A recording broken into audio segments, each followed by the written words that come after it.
been fantastic. I mean, I've been involved in swimming since I was a swimmer myself, so it's a long period of time. And when I got involved in coaching, I never really thought in terms of producing somebody for Olympics.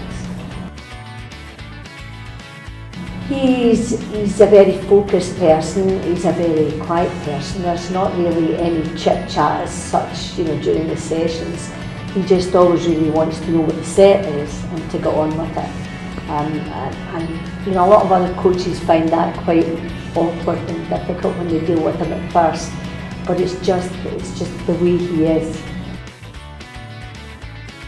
He's got an inner desire. He's always wanted to be the best, and he's wanted to be the best 1500 metre swimmer in the world. Now he's got quite a range of distances. I mean, in the Olympics he's going to be involved in 4x2 relay. He's got an individual slot in 400 and he's got the 1500.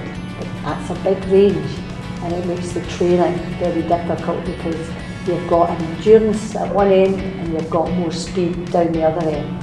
So it's quite difficult to balance the training, but he's always wanted to be 1500 metre man. I always loved sport at school, and I ended up being a PE teacher, so physical education was my thing. And it was just when I was finishing my swimming, having decided that I was only ever a good club swimmer, but I loved it. I enjoyed the fun and the enjoyment and the challenge. And when I went to university to do PE, when he was actually still on the Scottish board, she said to me, "Be my club coach." So I did that when I was in third year at uni, and ended up my fourth year coaching over at Incas. There they used to play my bridge. Mine was so long ago, you had to pay to go across the bridge, and they paid for that. And then I went down to the Borders, and my first job was PE and swimming, developing a border swimming programme for Borders Regional Council.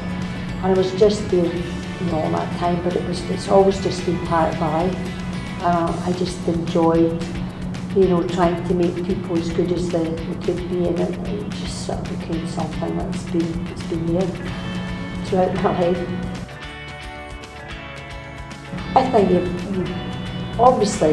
you go into it because, well, for me it was you wanted to challenge yourself and try and help the swimmers get the same enjoyment, fun, that's what it's about.